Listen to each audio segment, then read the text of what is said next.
Well, Tears of the Kingdom is only 3 months away, and with it being so close to drop, there has been some speculation that this will be the final game in the timeline. So, let's talk about that. So we all know how Tears of the Kingdom is only 3 months away, and that we really did not get that much from the trailers, but we did get some new substantial footage that helps us understand what we're going to be doing in this game and what is going to be in this game. So we've seen a lot of new features, like seems to be crafting, maybe transportation with cars and aircrafts. I have no idea what we're looking at right now, but that's what we see in the trailer. So there's a possibility that there is crafting in this game. And the last game that had crafting, ironically, was Skyward Sword, which is the first game in the Legend of Zelda timeline. And when we do look at Skyward Sword, there's a lot of similarities to Skyward Sword to Tears of the Kingdom. There's crafting, there's old enemies. It seems to be that not Ganon, but Demise is in Tears of the Kingdom, which is a shot in the dark. But to me, it truly looks like Demise, and I do think it's Demise from Skyward Sword. But Skyward Sword, making it the first game in the timeline, it correlates to every single game throughout the entire timeline. So, if Skyward Sword is the first game in the timeline, what is Tears of the Kingdom? Well, it's honestly complicated, because what we see happening in the trailers that we got for Tears of the Kingdom, it seems to be that the same exact event that happened in Skyward Sword is actually occurring in Tears of the Kingdom. We have islands in the air, like Skyloft and all the islands in Skyward Sword. We have the underground and the surface below, which also was in Skyward Sword. But not knowing how much we're going to be in the sky, it's hard to tell right now whether or not this will be similar to Skyward Sword in a in a story sense. But what I'm looking at right now, it really does look like this game will be like Skyward Sword. So if we do look at the title photo for Tears of the Kingdom, we can see that there is an image behind the letters that is actually a snake eating its own tail, which is Aurora Boreas, is what they like to call it. That's what that image portrays. It's a snake eating its own tail, which resembles a loop. And the reason why they put that in the title is to show that the timeline is just a big loop going endlessly and doesn't stop in this one loop. And in Skyward Sword, Demise cursed all of the people to live in hell for eternity, and a never-ending hell for eternity. And in Tears of the Kingdom, it seems that all of what he said in Skyward Sword is also occurring in Tears of the Kingdom. Skies in the air, hell, the blood moon looks terrifying. There's rocks being thrown out of it that spawn enemies, which look way stronger than Breath of the Wild to compare. But yeah, Skyward Sword, it's very similar to Tears of the Kingdom in a sense when it comes to the timeline, because the timeline does show that Demise cursed everybody to hell for eternity.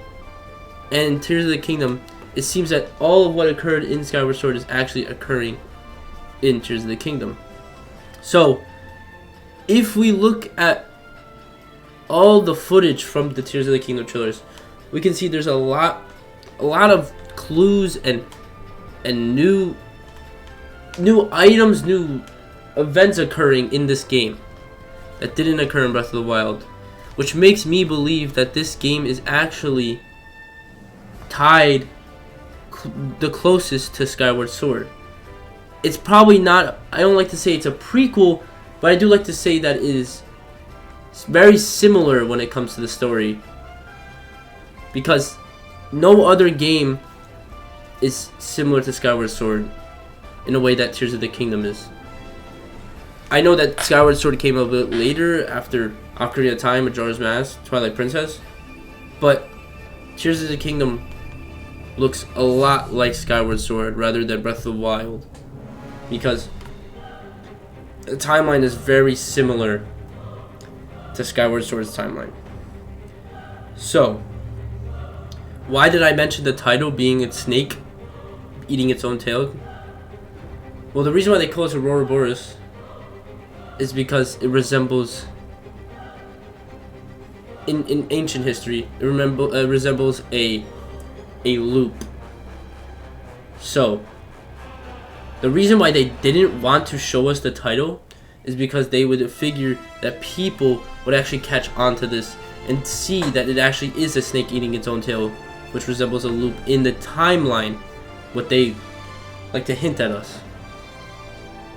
But a lot of people did not notice that at first, so I felt like I should address that to people that haven't seen it or heard about it, because it's crazy to me that this game is after Breath of the Wild, but also ties ends with Skyward Sword when Skyward Sword is the first game in the timeline.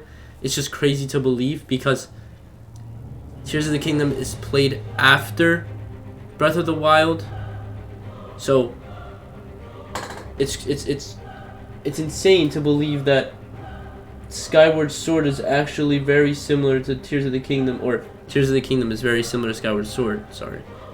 But yeah, Breath of the Wild did not look like that compared to Tears of the Kingdom. Tears of the Kingdom really looks like it's taking after Skyward Sword. Maybe the loop is only taking in play now, maybe this is a prequel. We don't know yet. The story is not fully fledged out for us yet. We know nothing, to be honest, about the story.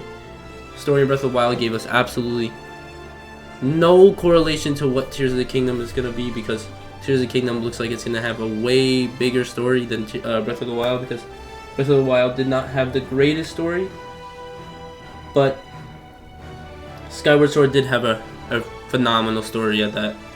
So that's why I believe that Tears of the Kingdom is just